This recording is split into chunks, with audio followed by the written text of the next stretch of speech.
ने अपनी त्योहारों की बिक्री के आंकड़े जारी किए। फाडा ने भी अपनी बिक्री के आंकड़े जारी किए और वहां पर मैंने देखा कि टू व्हीलर में, पैसेंजर व्हीकल में ठीक ठाक ग्रोथ थी। ट्रैक्टर एक ऐसा सेगमेंट था जहां थोड़ी सुस्ती थी।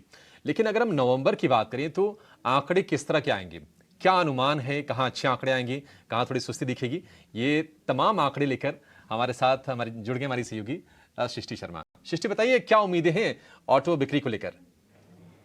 इस बार भी उम्मीदें अच्छी ही हैं ऑटो बिक्री को लेकर और ख़ास तौर से टू व्हीलर सेगमेंट में ज़बरदस्त प्रदर्शन देखने को मिला है क्योंकि त्योहारी सीज़न का पूरा सपोर्ट मिला है अक्रॉस द रीजन। सभी क्षेत्र जहां पे डिमांड काफ़ी सुस्त थी, ये त्योहारी सीज़न खास तौर से दीपावली में उसमें एक बढ़त देखने को मिली है। और साथ ही साथ अगर हम पैसेंजर व्हीकल और टू व्हीलर की तुलना करें तो जो ये 67 डे का पीरियड था त्योहारी सीज़न का, अगर साल दर साल देखें तो टू व्हीलर सेल्स 18% की ग्रोथ देखने को मिली है, वहीं पैसेंजर व्हीकल में 8% की ग्रोथ हमने देखी है। तो दोनों ही सेगमेंट्स ने अच्छा प्रदर्शन किया है, पर आप देखेंगे कि पैसेंजर व्हीकल में जो ग्रोथ है वो लगभग दुगनी रही है त्योहारी सीजन के चलते। अब कुछ बड़े ट्रेंड्स आपको बता दें तो टू व्हीलर सेगमेंट में हम उम्मीद कर रहे हैं कि यहाँ पे जो सिर्फ फेस्टिव का ही नहीं, कई सारे डीलर्स ये भी हाईलाइट कर रहे हैं कि त्योहारी खत्म होने के बाद जो है ये डिमांड में इंप्रूवमेंट देखने को मिला है। और साथ ही साथ अगर हम देखें टू व्हीलर सेगमेंट में तो Hero MotoCorp, Bajaj Auto, TVS, Eicher, इन सभी में हम उम्मीद कर रहे हैं कि डबल डिजिट ग्रोथ रहेगी। साल दर साल अगर देखें तो Hero MotoCorp, Bajaj Auto, TVS में लगभग 30% की ग्रोथ की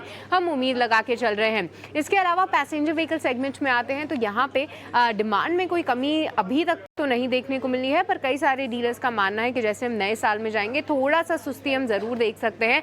पर फिलहाल नवंबर के लिए जो SUVs की सेल है वो काफ़ी अच्छी रही है, वहीं जो एंट्री लेवल कार्स हैं उनमें डिस्काउंट बढ़ते हुए नजर आए हैं। पर अगर आंकड़ों की बात करें तो महीने दर महीने हम M&M में करीब 9% की बिक्री की गिरावट की उम्मीद कर रहे हैं। वहीं टाटा मोटर्स पैसेंजर व्हीकल के नंबर लगभग फ्लैट रह सकते हैं, वहीं मारुति सुजुकी में लगभग 11% की हमें गिरावट की उम्मीद है। अगर हम कमर्शियल व्हीकल सेगमेंट पे बात करें तो यहाँ पे जनवरी से कुछ फ्रेट रेट्स बढ़ने वाले हैं। इसके एंटिसिपेशन में, इसकी उम्मीद में जो डिमांड है वो आगे अच्छी रहेगी, बट बीते महीने में बहुत ज़्यादा उम्मीद नहीं लगा के आप चलें क्योंकि तिमाही दर तिमाही सिंगल डिजिट डिक्लाइन की ही हम उम्मीद कर रहे हैं। और आखिरी में ट्रैक्टर डिवीजन में कुछ सब्सिडीज़ जो हैं वापस ले ली गई हैं, बहुत ज़्यादा पुश नहीं मिल रहा है, उससे थोड़ी सुस्त डिमांड इस बार देखने को मिली है। जहां पे M&M और एस्कॉर्ट्स दोनों में ही अगर महीने दर महीने देखें तो लगभग 30% की हम गिरावट की उम्मीद कर रहे हैं। तो सेगमेंट वाइज देखें तो टू व्हीलर सेगमेंट पे ही इस बार फिर से नज़र रखनी होगी।